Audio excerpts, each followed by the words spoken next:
Hello, welcome. Welcome to Light Beacon Ministries, and it's www.lightbeaconministries.com. My name's Elizabeth Casuto, and this is the first time I'm on my YouTube channel. So if I'm a little different with this, it's because I have no idea what I'm doing.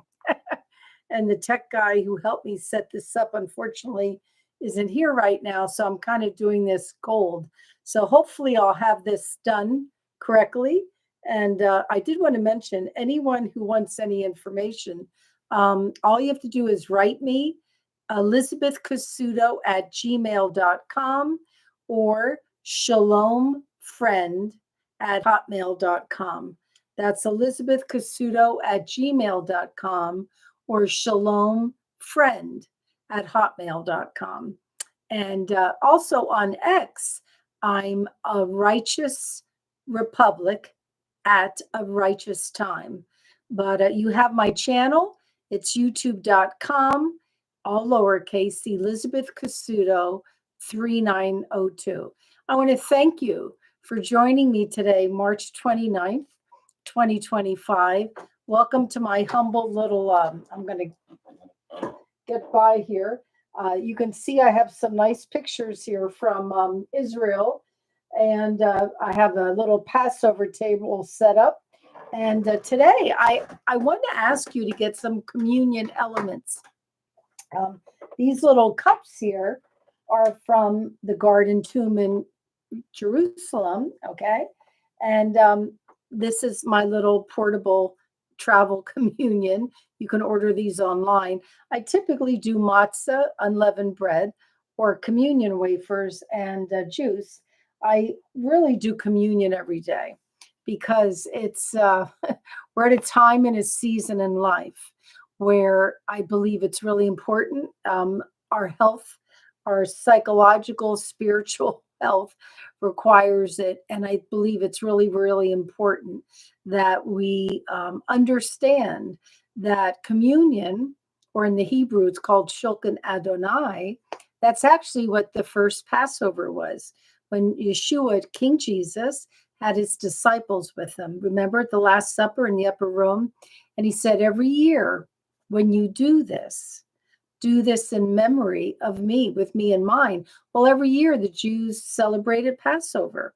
And it was the story of redemption, salvation. You know this. We all remember Charlton Heston and the Ten Commandments. The Lord led them out by a strong hand. Israel was in Egypt in slavery for 400 years in bondage. Interesting. America has been in bondage for a long time, and America needs to be set free. But the Lord led them out with a strong hand, and he gave them supernatural favor, supernatural protection. And, the communion was something they did every year. They told Lador, Lador, from generation to generation, they remembered. A couple of quick things before I do the communion. I just think this is so pretty. I just want you to see some of these things. If I had my webcam set up better, you could see it a little bit better. But like I said, this is my first time doing this, so I'll get better. But I want to just say Shabbat Shalom. Now, Shabbat is over. Shabbat or Sabbath, in Israel, because it was an agrarian culture, of course, the day begins in the evening and it ends in the morning, kind of like 6 p.m. to 6 a.m. Our day starts here at 12 midnight, but in the Middle East, it's different. And this Sabbath prayer or Shabbat blessing would be done in the morning, either on a Friday night, which starts the Shabbat.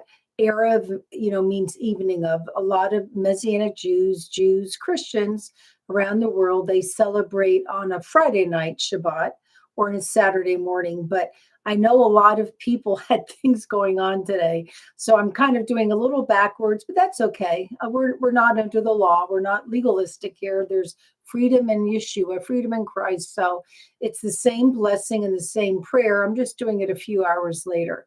But before I get to that, just some things about me. I'm the widow of a wonderful Messianic Jewish doctor and rabbi, the son of Holocaust survivors. In